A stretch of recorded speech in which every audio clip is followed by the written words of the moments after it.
everybody? Welcome to another episode of the College Football Tailgate with me, XFL College Football Jim, joined by my man Eric at eTop21 Sports on Twitter, Uncle Rico, as many of you know him. How you doing, man? You know what? Just getting back from New Orleans. I'm saying it right now. I was getting corrected by the locals. New Orleans. You gotta say it like it's worth. Okay. Feeling confident. Had a great time. Ready to dive into a little independent football, dude. We got my Minutemen. Made a big coaching change, my friend. That's going to turn around the program. They're your Minutemen now, so like you're big on them. You're big on. I could be the only one in America that says I'm big on UMass football. Okay, well, we'll get into UMass. We'll get into UConn. We're saving the best for last. I think this is a good way to dip your toe back in because today we're covering the independents. So, what have we been doing and what are we going to continue to do? We are covering every single college football win total, conference by conference. We did all of the G5s from the MAC to the AAC. Go give those a watch. Go give those a listen. Now we're here. We gave out some juicy futures last week, man. That UCF line hasn't moved, by the way. I've been continually hammering the over 8.5. We gave out, what was it, a 150 to 1 Heisman, 40 to 1, yes. A 40 to 1 conference. We're just hammering an 8.5 total, where a team doesn't leave Florida until basically the last third of the season. They play like one game outside Florida. It's absolutely absurd how their schedule just lines up. It's crazy.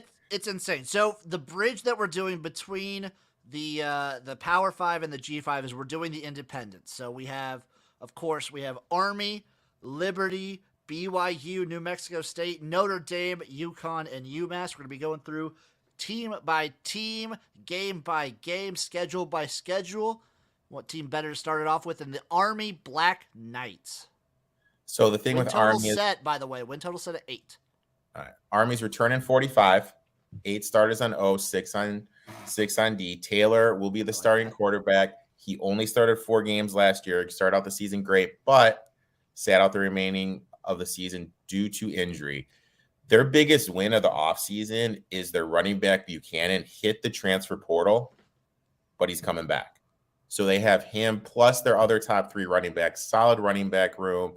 Offensive line is good and experienced, but something we need to remember, and Jim and I have mentioned this a couple times, is the cut block rule has switched. How long is it going to take this unit to get used to that rule?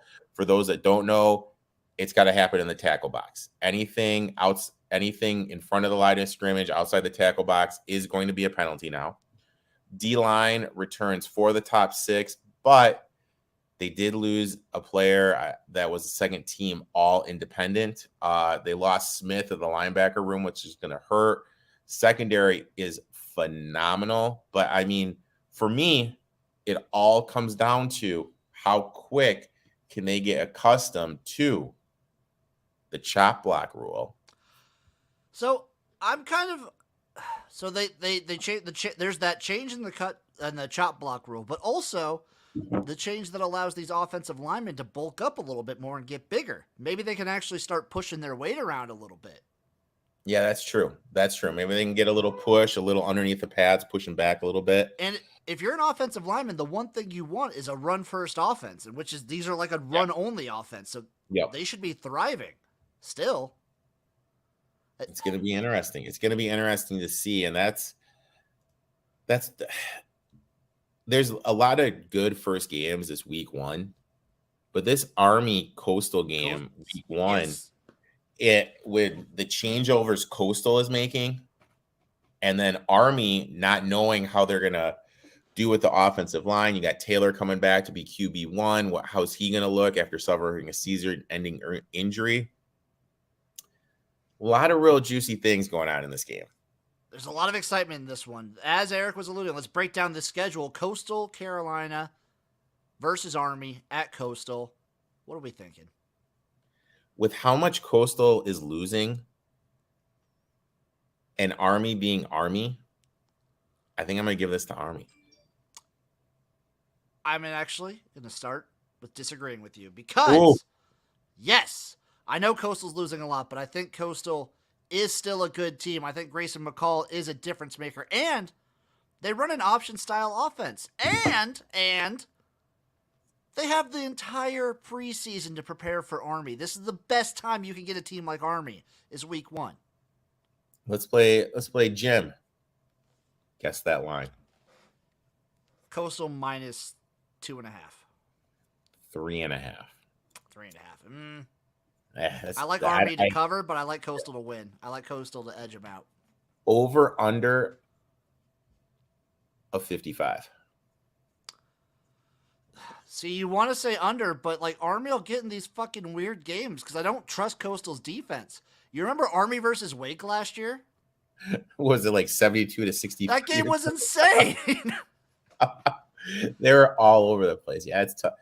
I would honestly, when push comes to shove, I love so many games this first week, and this is one of them. I'm just gonna flat out tell you, it's week 1, so I'm betting every game. Depending on where that line sits. That's why I love you, dude. That's why I love you, because you bet every fucking game. Only on week 1. I'll take my spots later, but I will bet every single game week 1. I lean Army to cover that 3.5. At the 3.5. But I might just bet that over because crazy shit can happen on the teal turf. All right. Game number 2, they get UTSA at home. I'm gonna give them a win there. I'm going to give them a win, too. I think UTSA is still going to be good, but I don't know if they're going to be as good as they were in 2021. Then they get Villanova at home. I think that's another win. That is a win. Going out of the bye week, they get Georgia State at home. I'm going to give that an L. I love this Georgia State team. And look who's on deck. We're both very high on Georgia State. It is Wake Forest at Wake Forest. Does Army get the revenge? No, this Wake team's good, man. I'm gonna give them another L. I'm gonna give them an L, dude. I'm gonna give them 2 L's in a row. Colgate at home after that. You know what? I think that's a win. ULM at home after that. I think that's a win as well. I think that's a very convincing win. But I will say this. If Army is laying anything over 21, 24, that's a big number. With how they're going to play at the end of the game and in the second half. You know what I mean? Like these Air Forces that lay these big numbers, I always look to fade and just take the points. Yeah, when they're laying these huge numbers, depending on the team, because Army has shown in like little spurts that they could just blow out a team here and there. Yeah. So I stay away from those. But also, like, can I be 100% honest with you? In the middle of the college football season, I love taking fucking giant spreads sometimes. I love it too, dude. I love taking, like you'll get an Ohio State versus like a Northwestern, and they're minus 32. Love it. Freaking love it. I'm gonna take that. I'll take that all the time. Love it. Love it. I'm not scared. I embrace it. I even do. I'll do like a weekly big spread parlay. And which is going to turn into a money line parlay this year, isn't it? Well, no, I do an underdog money line parlay as well. A little round robin this year going to be added too? Oh, it'll be for sure added. Can we just do an aside real quick? So CFL this last week, I got fucking boned. Dude, you did get boned. We'll talk about it more on Spring Fever. I just wanted to mention I did an underdog money line parlay round robin, and I got absolutely fucked. But because the Elks won, they were the only one that did. You didn't do all 4? I did all 4. Yeah, and the Elks were the only team that won. No, if you did all 4, the Toronto won too. No, Toronto wasn't the underdog in that game. No, yeah, they were. They got. Yes, they were. No, I bet the Rough Riders though. The Uncle Rico. No, yeah, remember we were against each other in that game. We were against each other. So I got Uncle Rico and the underdog came out a little bit ahead. It did. Yeah. I got fucked though, and I'm standing by that. On to the more college football. So off of the bye week after beating ULM, they get to play Air Force. That's an L. At Troy, I think is a win. That's a win. UConn at home, I think is a win. Yeah. At UMass, I think is a win. You know what? I'm gonna say it's a gutsy win. I think UMass might surprise them and like show. But Army's good against these bad teams. Yeah. And like I know you're high on UMass, but they are a bad team. I'm not For saying now. I'm not saying they're good, but you know what? They're going to be improved. How about that? They're gonna be feisty. Yeah. That over 2.5 looks so sexy. And then they finish versus Navy. I got to give them a win, dude. Like, I gotta give them a win there. So what do we have them at?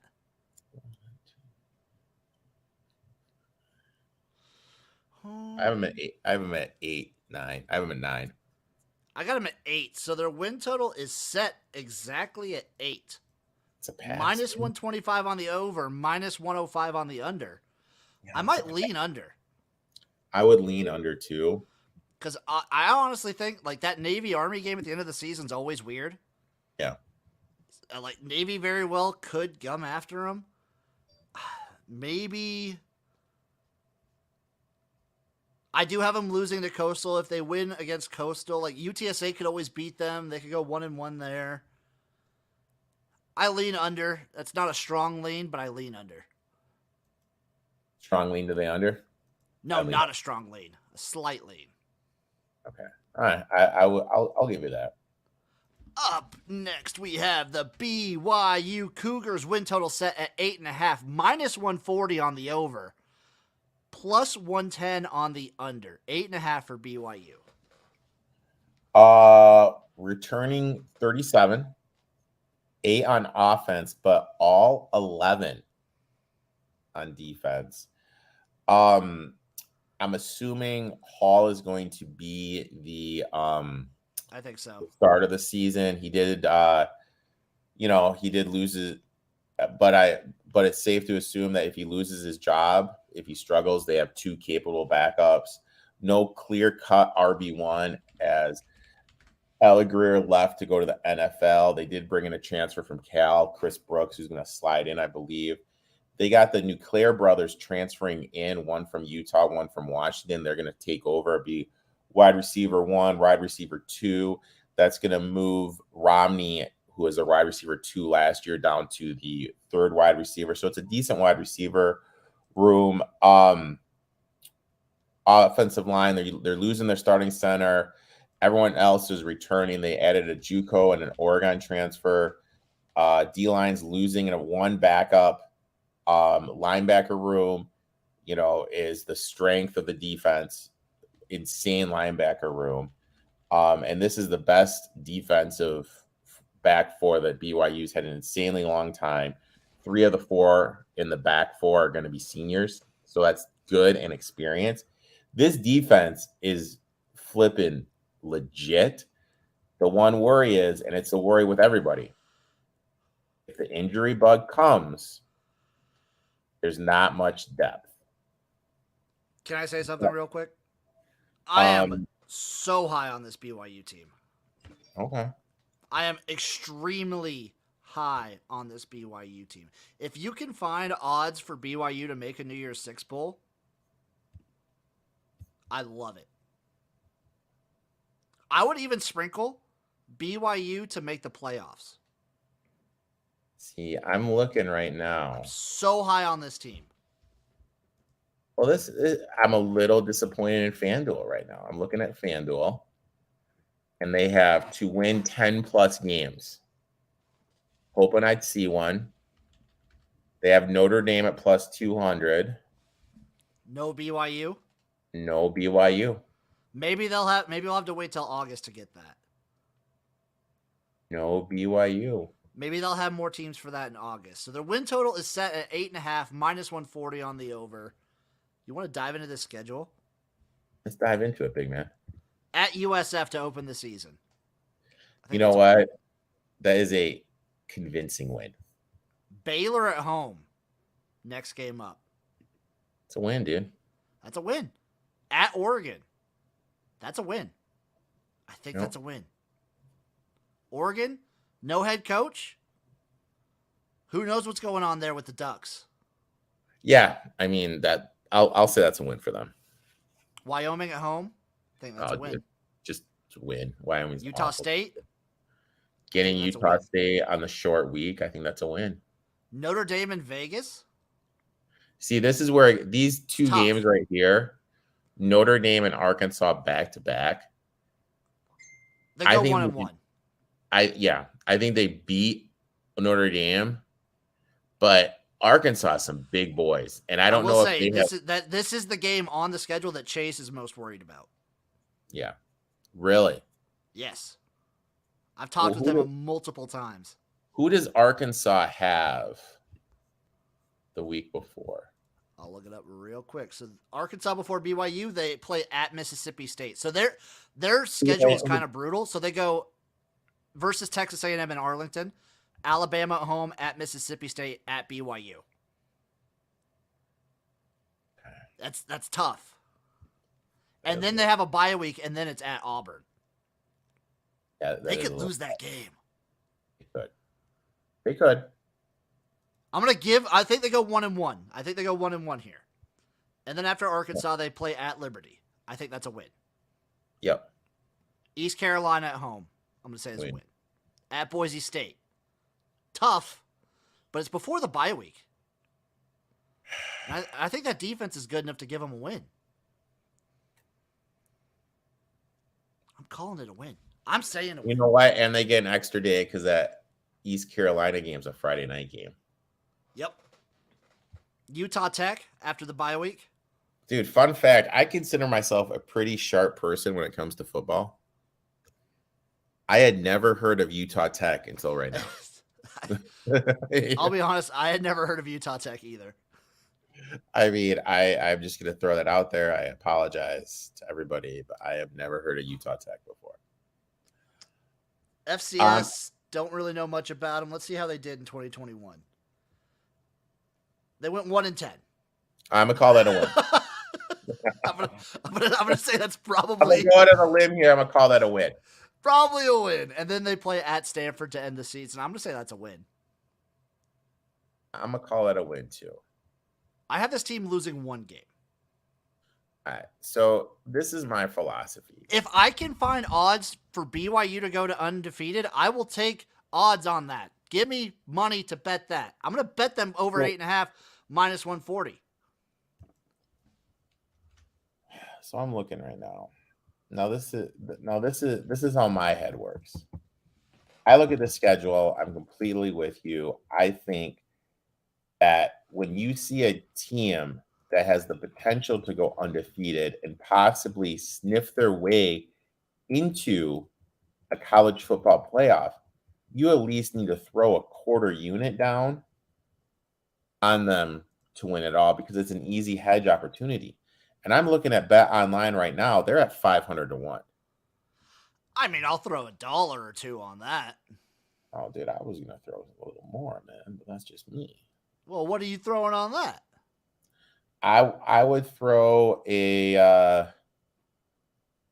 I would I'm just coming back for Bourbon Street. I would throw 2.5 Hurricanes on that.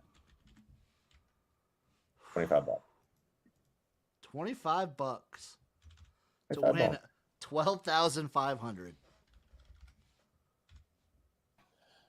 I mean, dude, whatever you're capable of, like, even if it's $10, dude, you know what I mean? Throw $5 on it.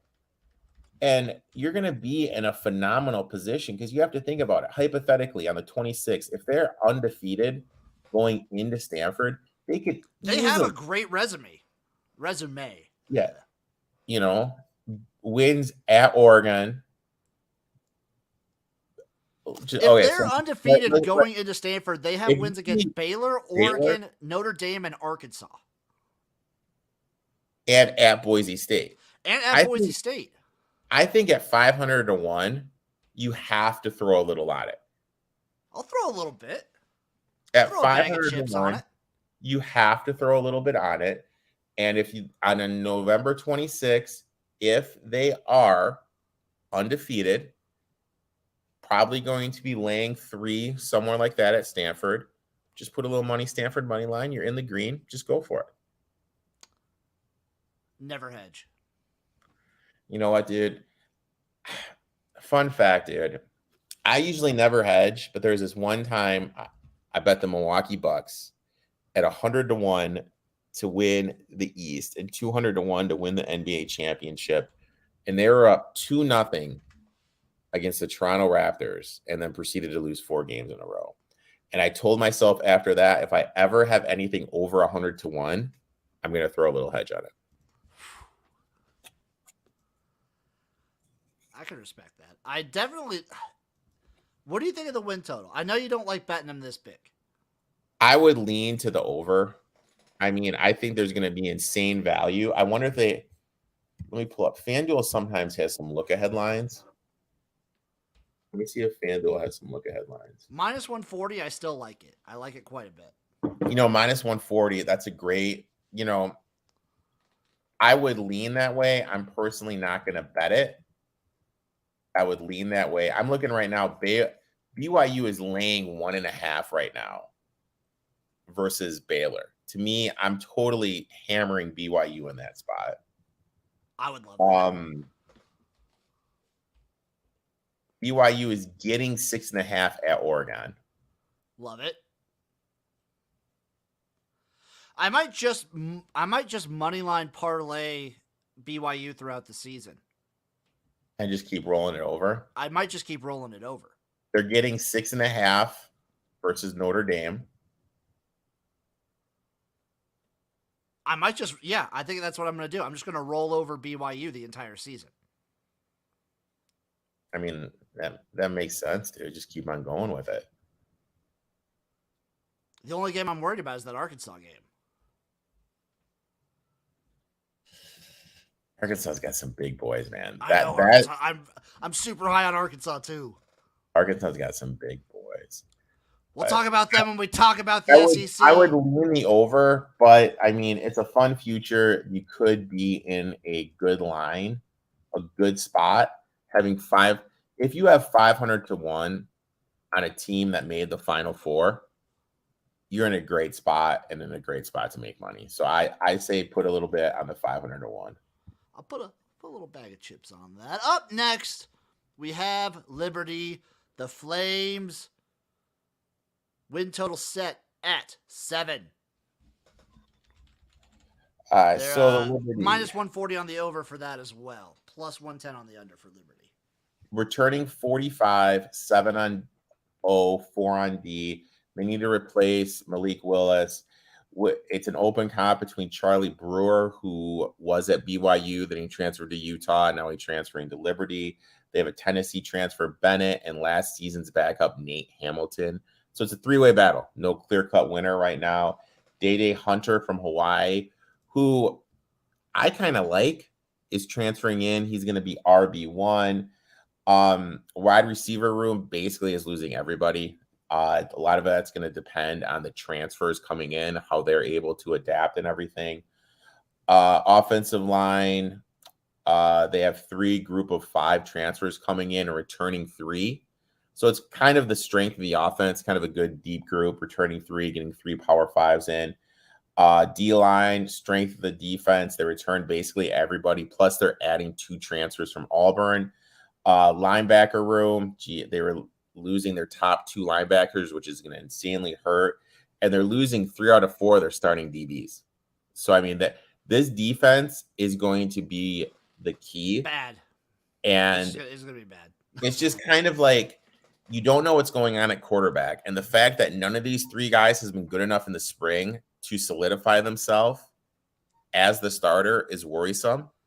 And then you have to figure if these guys are splitting reps as QB1, they're not getting that timing, getting everything with a wide receiver.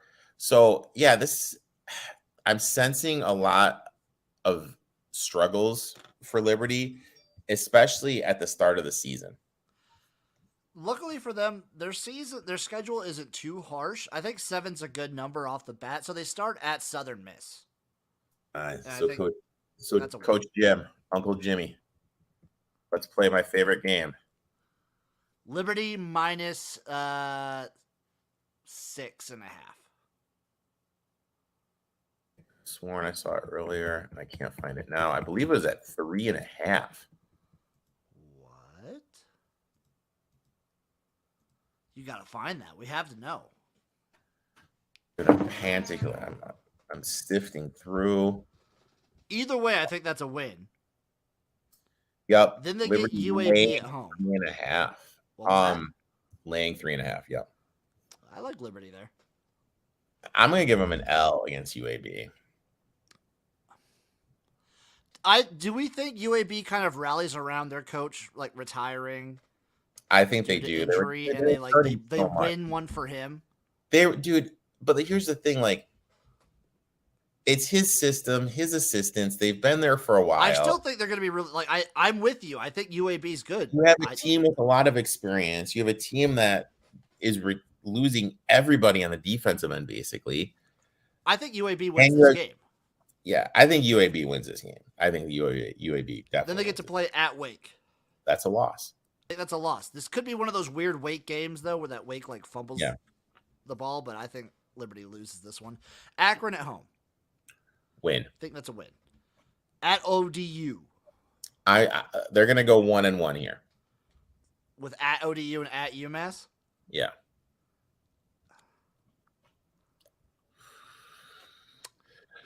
I'm gonna have them going 2-0. Okay. All right. Gardner-Webb at home. That's a win. BYU at home. That's a loss. That's a loss. Bye week, then at Arkansas. That's a big loss. That's a loss. At UConn. That's a win. That's a win. Virginia Tech and then New Mexico at home. I think they lose to Va-Tech. And I think they beat New Mexico State. I got them at 5. So I got them. I think I got them at 6. And was that over under juice too, my friend? 7. Plus 110 on the under. You know what, dude? This may be the one I bet then. I'm definitely betting that one. You know what? I'm gonna lock that little. I love under 7 here. But that's the thing. Like sometimes, like you just got to sit back and just spell everything out to yourself. You have 3 guys that have been battling for the starting quarterback position. Not one person has been good enough to take the spot. You lose everything in the back for the defense. Your best 2 tacklers. You know what I mean? And you lost a dynamic playmaker in Malik Willis, who, let's face it, who I think he hid some of the offensive line's struggles last year with giving up some rush. So also, it's about time for a Hugh Freeze scandal. And speaking of that, he did slide into some girls' DMs. So we don't know what's going to go on with that, because there is like some serious allegations going on that has to do with like the administrative hiding some sexual attacks. So it wouldn't also. So go ahead. No, like there could be some Hugh Freeze scandal. I'm locking it in under 7 wins. Go ahead. I'm locking that in too. Also, I will say, credit to your Minutemen. If that and the UConn game was switched, I'd have them winning. Like if UMass was playing them where UConn is playing them, sandwiched between Arkansas and Va-Tech, I would have UMass winning that game. UMass is going to beat them on the 8th, dude. That's my birthday weekend, dude. That's going to be my birthday present for I'm going to be rooting for UMass. I'll bet UMass that week, but I just don't see it off the top. Up next, we have the New Mexico State Aggies, one of my favorite mascots and logos in college football. Win total set at 3. All right. With so minus 125 on the over, minus 105 on the under. All right. So the big thing with them, they have a new coach, Jerry Krill. Used to be at Minnesota. Used to be at Northern. Big old Jerry Kill, he's there. Yeah. I think I'd do that. He's a good coach. Great coach, but I think it's going to take some time, man. It's going to take some time. This school sucks. This team sucks. They're returning 42, 4-0, 9 on defense. No clue who's going to be the starting quarterback. You know, the players that are battling for the starting quarterback position, guess how many career starts they have combined? There's 2 of them. 26. 1. Jesus Christ. Oh my God. Yeah. Running back, lost all their top guys. They have some high-end transfers coming in. Wide receivers, they lost their top 3. Offensive linemen lost their best 2 blockers. And they're learning a completely new offense and completely new blocking scheme. I mean, what the hell could possibly go wrong with that? And they can't stop scheduling Power 5 teams. I'll say this. The defensive line is legit. They do have a good defensive line. It is the one good area of the team. Linebacker room, they lost 3 of their top 6. But they did lose their top 2. They got a transfer from Michigan. DBs are returning 7 of their top 8, adding a JUCO transfer and one from Miami, but they're just not. The one thing we need to remember is there's returning players and there's returning bad players. And you know what I mean? Like, oh, I know.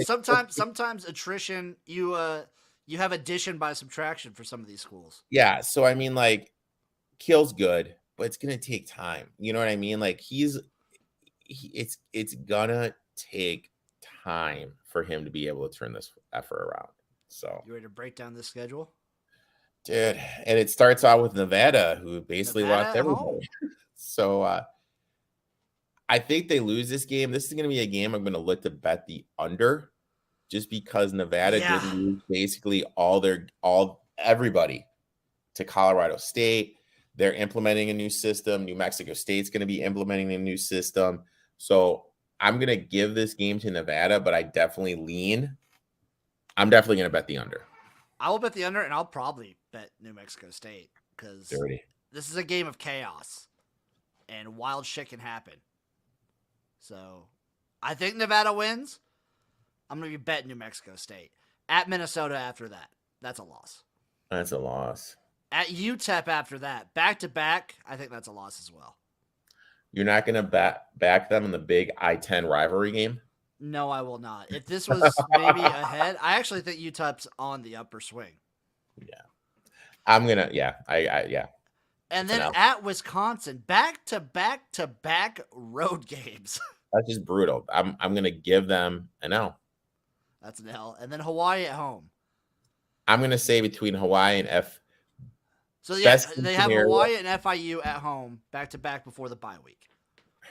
And I will say out of Nevada, Hawaii, and FIU, they win 1. Yeah. Out of those 3. I think they win 1 of those 3. It's going to be interesting, though, because Hawaii and FIU do have new coaches coming in. There was a train wreck with their coaching system. Okay. You know what I mean? Like, I favor them in the Hawaii game more than any of the other games just because Hawaii was left as a dumpster fire. Yeah. And not only is it like it's another chaos game, everything's different at both schools. Hawaii is also, anytime Hawaii travels from the island, I usually look to fade them. All right. All right. I'm going to call this a win. I'm going to say they get a win here. I think they lose to FIU. We got them at 1. We got them at 1 going into the bye week.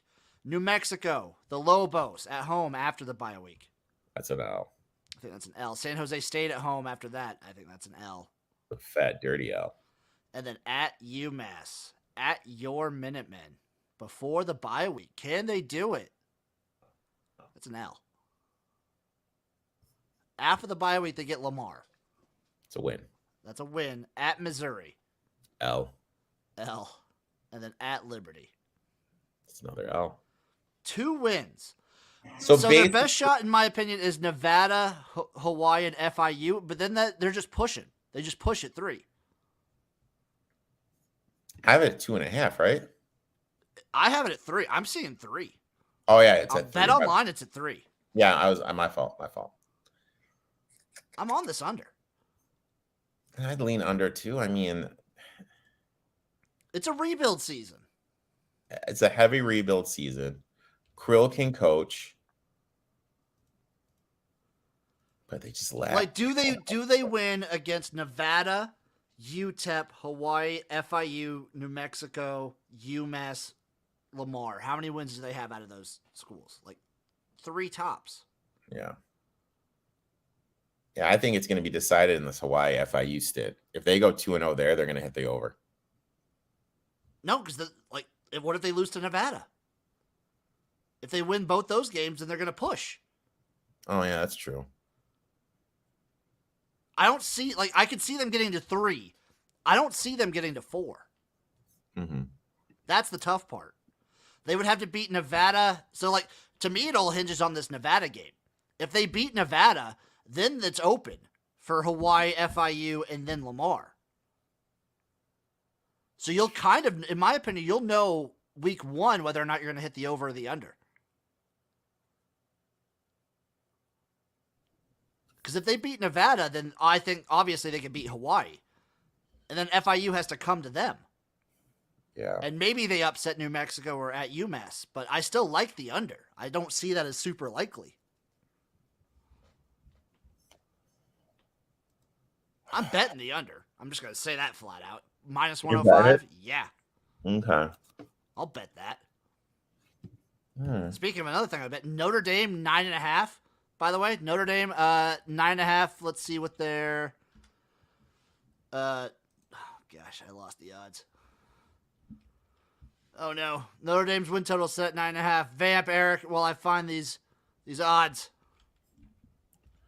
So we're going to Notre Dame now, right, my friend? Minus 140 on the over, plus 110 on the under. Actually, it's 8.5. It's 8.5 on Bet Online. All right, so Notre Dame returning 33, 7 starters and 8 on defense. Big news: Marcus Freeman's taken over for BK. There was a big back and forth last year between the offensive coordinator and Kelly, who should be the starter. That's gone now. This is totally caught Tyler Buckles' team. He's going to be the QB. Williams, who did go over 1,000 yards, is gone. Who's going to be the starter? I think it's a little up in the air. They do have Chris Timery, who does in the room have the best yards per carry, but I was looking at it. He had one like 99-yard run. So it's kind of a little bit askewed. They do have this dynamic freshman, Eston, who I think by the end of the year, this is going to be his room. I really like this kid as a playmaker. I think he's going to be the RB1. They lost Austin at the wide receiver position, which I think is going to hurt because with Austin, they did have that one guy, reliable guy. I think that's going to hurt them a little bit. Offensive line, they're returning everybody, but they did lose their starting right guard. They had 224 rushing yards per game last year. I think that defense is still going to be really good this year too. Yeah. Oh no, that's how much the offensive line was allowing them to get. That's what you're saying. Yeah. D-line losing 2, but they're coming back. Foskey is back, be the strength of the team. This defensive line should be better than last year's linebacker. They're losing 4, which is a huge blow to the group. And the success depends how the freshmen coming in who are thrust into legitimate roles. You know what I mean? How much they're able to do it. Losing Hamilton, who by far was a defensive player, is their best on defense last year, is a big blow. But everyone else is coming back. Are they going to be able to, hide losing a great player like Hamilton?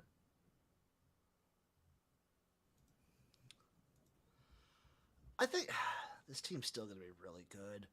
The last 2 full seasons, they went 11-1. I mean, of course they're going to be good, but here's the thing. Everyone likes Freeman. Kelly left. Kelly was a dick. He was a good coach, though. He is Brian Kelly is a good coach. Notre Dame is not an easy place to have success and coach at because of A, you're not in a premier conference. B, they don't have the facilities as much as everybody else. C, now in this NIL world, they don't have the NIL money these other schools have. I think they do have some banging donors, though. So I think they do have NIL money because Notre Dame is a nice school. They got some rich donors. But did you see what came out with Texas Tech this year? Texas Tech. They don't have conference money, that's for sure. Oh, Texas Tech. Hold on. Let me read this to you, dude. This is going to blow your mind when I find this tweet. What Texas Tech or Texas A&M? No. Texas Tech. Jesus. Hold on. Where is this tweet? And this is what minus 140 on the over, by the way. But this is what I'm talking about with the NIL. What do you got? All right. The Mater Club, an NIL group, is signing the entire Texas Tech football team to a 5-figure NIL deals. Every Red Raider football player from walk-ons to starters is included.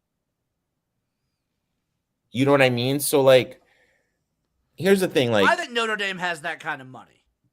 but they don't have that, though. You know what I mean? Like, these guys. I think Texas they have Tech, more money than Texas Tech. I don't know, dude. I don't know. And how does Notre Dame seems to, I don't know, man. I think Notre Dame has more money than Texas Tech. They're like a huge national brand. They've got a lot going for them. Their biggest like negative to me is they're in the middle of fucking Indiana. That is a pretty big. Like South Bend sucks. I'm sorry. But that's another thing. Like, dude, if I can go in the heat, if I can go down south to play, or I can be in freaking South Bend, Indiana, where you're gonna go? Well, I mean, the good thing about Notre Dame is like you're always nationally recognized, and like you're gonna play on national TV every week because you're always gonna be playing like on NBC. Yeah. So that's like I think that's a pretty big deal. I think Notre Dame's in a good spot. In the transition year, I don't like you said it's not an easy place to coach. 8.5 seems about right off the top of my head. Let's get into the schedule. Starting off the season, Ohio State. That's an L. That's a big L, in my opinion. Marshall. Ohio State laying 13.5. Yeah, I think that's about right. I'll probably take Ohio State in that one. I'm very high on Ohio State. Yeah, they're my good. national championship pick. Marshall at home after that, though. It's a win. That's a win. Cal at home, I think is a win. That's a scrappy team, though. That Cal. Watch out. I think Cal could cover. I think Cal could make this one ugly. At NCU. At UNC. That's a win. North Carolina. That's a win. Bye week versus BYU. That's an L. That's an L. Stanford at home, I think, is a win. UNLV at home. Win. That's a win. At Syracuse. That's tricky. And it's right before Clemson. It's a win. I'm going to give them the win. I'm going to give them the win, but then they get Clemson at home. Clemson coming off the bye. Clemson coming after the bye, looking for revenge. You know, I'm going to give that one to Clemson. I'm going to give that one to Clemson as well. Then they get to play Navy. I think that's more 50-50 than people realize. Navy always plays them tough. I'm going to give them a win there, but that's I tough. think that's good. And that game is in Baltimore. Yes. I'm going to give Navy the win, but that's tough. I'm going to give Navy the win, dude. I'm going to give Notre Dame the win, actually. Sorry. I'm going to give Notre Dame a win there. So they finish off versus Navy, Boston College, and USC. I think they win two of those and lose one. All right, I'll do that too. So I got them at 2, 3, 9. I got them at 8. Really? I got Ohio. I got Marshall. Oh yeah, I got me too. My bad. 6. Yeah. Yep, I got him at 8. So win total set at 8.5. I might lean under. I would lean under 2. Because there's a world that I could see where they lose to Syracuse, or they lose to UNC, or they lose to like Navy, like Clemson and Boston College and USC. Here's the thing. Freeman's a great defensive He's coach. a great coach. I think Freeman will be a great coach. You know, there's always that thing when you're a young guy and it's your first time. Sometimes people struggle. If you're maybe you if don't you want to hedge this off the bat, like there's a scenario where Notre Dame really goes on a tear. But I just no. To me, this is a spot where, because it's Notre Dame, they're going to be bet heavily. Like against Cal, you can take them for value. Against Yes. Syracuse, before they play Thompson, you can take them for value. And that's how you're going to fade them for value. Excuse me. And that's kind of like how I am going to look to be playing them going into the season, just on certain particular spots, be looking to fade them. I can respect that. I'm also going to take this under because fuck Notre Dame. Join a conference, cowards. Yeah, why the heck don't? This is Why on do you think principle. they don't chuck? They don't do that. Because they have their autonomy. As long as they have that deal with NBC, they feel like they're like above everybody else. Notre Dame. Notre Dame. Up next, now we get into the fucking meat of the independents. UConn, baby, the Huskies. Win total set at 2.5. So this is my first thing. Okay, you're an 18-year-old kid. Minus 150 on the over, by the way, plus 120 on the under 2.5. You're an 18-year-old kid. Is Jim Moore really gonna motivate you? Nah, probably not. Like when was the last time he was like super relevant? Like he's a great name, and I like Jim Moore. He's never been like the man. You know what I mean? Like, you know, like I think he's a good coach. I mean, well, he was with the Falcons. He was 27-23 with the Falcons. Seahawks 5-11. And then he was with UCLA from 2012 to 2017, and they just never really did anything. They were like always decent. They're always like 6-7 wins tops. Yeah, they were always like decent. Like they were usually hovering around 6-7 wins. Every once in a while, he would pop them up to a 9-win season. Yeah, but they never really like broke out of that. And like I feel like Jim Moore is a decent coach. I don't feel like he's a great coach. I think he's like okay. Yeah, I think he's decent. They added a Penn State transfer, Robinson, who's going to be the quarterback one. A lot of people, deep running back room. They have a freshman, legit speedster, legit home run threat type player anytime he touches it. Wide receiver room, I really think is going to improve just because they actually do have a legit quarterback. They added a transfer from Texas in there, which is going to help with the talent level. They lost a lot on the offensive line and learning a new scheme. They did add an offensive line transfer from Bama and Michigan, adding 3 more transfers on top of those 2. But learning a new scheme and losing a lot is going to be hard.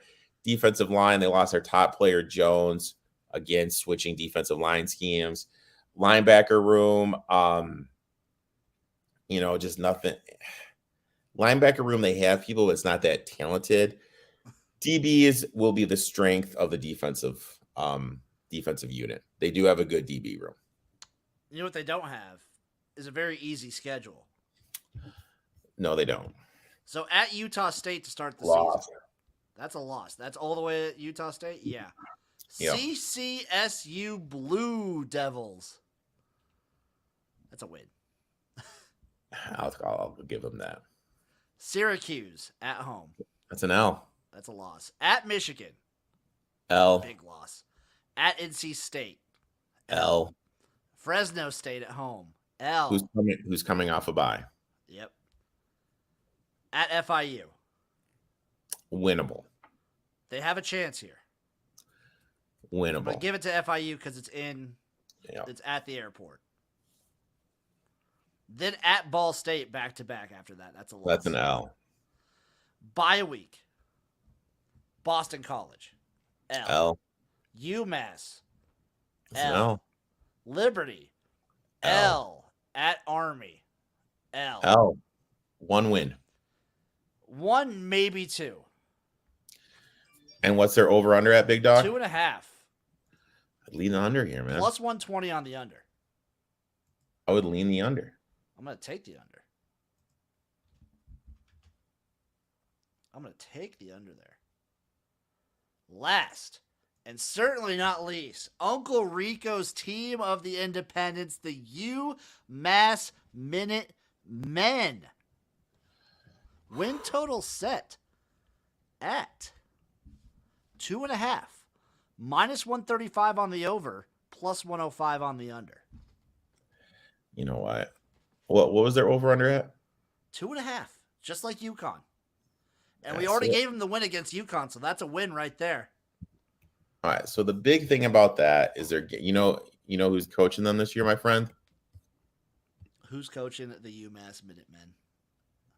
Don Brown. That's right. That's who's back. You're a big Don Brown fan. I'm a big So, did you ever watch that Amazon behind the scenes documentary of the Michigan team from 3 or 4 years ago? No. I fell in love with Don Brown on that. I would run through a wall for Don Brown. He's one of the most motivational people I've ever heard speak. And when you have a team that lacks talent, that's it. He was 43-19 when he was the coach here from 04 to 08. Returning 42, 8 on offense, 8 on defense. Where are my notes? Olsen is back as a starter after starting his freshman year. I think he's in line to make a big jump into his sophomore season. They have this running back named Mayweather, who's the best college football player you have never heard of as their running back. They did lose, 2 other top 3 wide receivers, but they got a transfer from Michigan, San Jose State, excuse me. Tight end room is good. They had 3 transfers from the offensive line, returning 3. Defensive line, they're adding 5 Power 5 transfers. They did lose P, who was their best guy. Linebacker room, they added the FCS finalist for Defensive Player of the Year, 2 transfers from Rutgers. And they're just adding more transfers in the DB room. So the thing I like them is they're getting Power 5 talent, they're getting a motivational coach, and they have a sophomore quarterback who started his freshman year. Are you worried that he's returning to a school and this kind of winds up just like Randy Edsall did at UConn, where they were successful? Like Randy Edsall was successful at UConn before. He comes back and just can't get it going.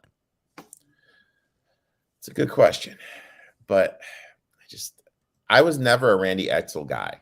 I thought Edsall made a bad career move because at the time, UConn to Maryland, I thought was a horizontal move for him. Yeah, probably at the time. So I think he would have been better off to stay there, came back, a lot changed in UConn when he was there. I get your point, but they got a playmaker at the running back. I think if the quarterback makes step forwards into his sophomore year, I think they got some legs. I'm kind of in agreement with you. I also just love Don Brown. Like the one thing you want at a coach at a school like this is some guy who can motivate his players. And I think Don Brown can get the most out of his players. You want to dive into this schedule, brother? Let's do it, big man. At Tulane. Unfortunately, that's a loss. That's a loss. At Toledo after that. Unfortunately, that's a loss. Stony Brook. Give him a win. That's a win. At Temple. I think that's a win. I think Temple's bad. Yeah, Temple's really bad. At Eastern Michigan. Unfortunately, that's a loss. Liberty at home. That's a loss. It's a loss. Buffalo at home. Win a bull. This is winnable. I'm going to call it a loss, but this is winnable. New Mexico State off the bye week. Win. I'm pretty sure I gave it. This might have been said New Mexico State went 1-3 in a stretch. I think UMass wins this game. At UConn. Win. That's 3 right there. At Arkansas State. It's a loss. At Texas A&M. That's a burial.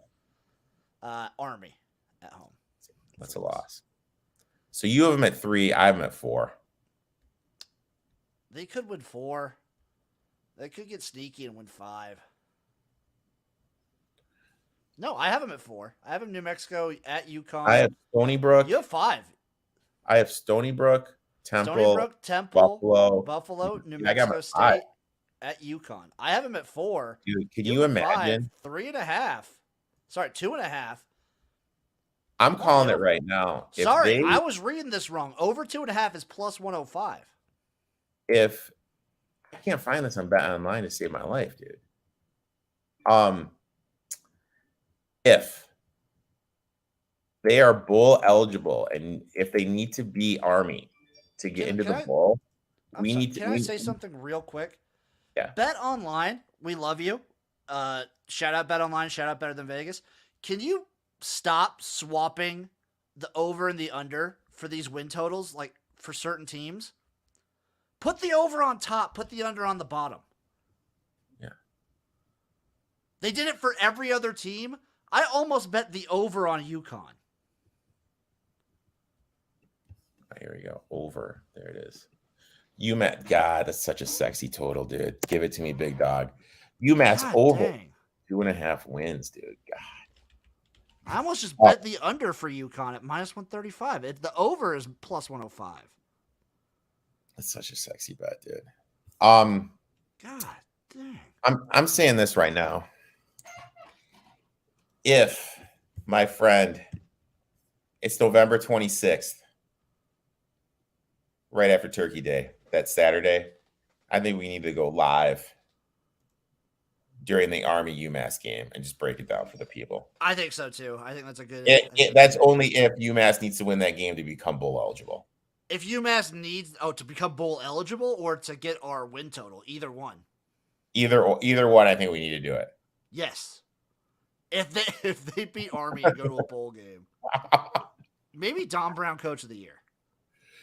Oh my God, could you imagine that, dude? There's not a chance they make a bowl game. Jesus, dude. Do I need to order a UMass football? Are you gonna order the hoodie? I'm just gonna go t-shirt, dude. I'm not. Oh my God, look at US. Look at they only sell it on eBay. That's how hard it is to get. That's because nobody wants them. All right, here we go. I'm live right now. Dude, I'll tell you what, this is a pretty good tee. It's $30, but it's still pretty good. Jeez. Disgusting. God, yeah. You know what? If we get to that situation, I'll order it. We get to that situation. What the fuck? Okay, we'll get to this later. Can someone please explain to me why Nebraska has the same odds to win the Big Ten as Penn State? And better odds than Iowa, Michigan State, Minnesota?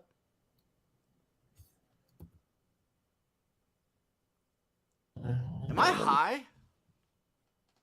Let me just pull this shit up, my friend. I'm trying to get to my Big Ten. I mean, we'll talk about this when we get to the Big Ten. I don't want to make a whole thing about this. Before we get too much, what's your favorite bet of the independents? Oh, UMass over 2.5. I like it. Plus 105 on that one. Mine is probably, I think it might be the Liberty under.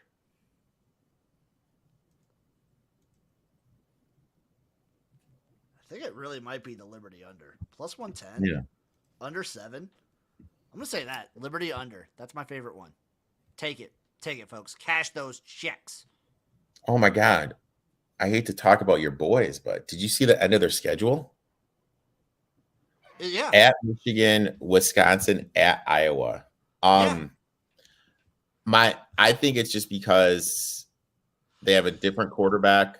Every game was a goddamn coin flip last year, but every game in the Big Ten West is a coin flip. Like, they could beat Wisconsin and Iowa and lose to Rutgers and Northwestern, and I wouldn't bat an eye. Yeah. So, but you know what? We will talk about that. We'll talk about that when we get to the Big Ten. I will wax poetic on what the fuck is going on with That's Nebraska. probably going to be a 4-hour stream because I'm a Michigan State guy and you're a Nebraska guy. So we'll 7.5 is the win total. It's bananas. I'm on the over. I'm just going to say that flat out. Eric, Uncle Rico, where can the people find you? At eTalk21 Sports on Twitter, Instagram, TikTok. I have a YouTube channel at eTalk21 Sports.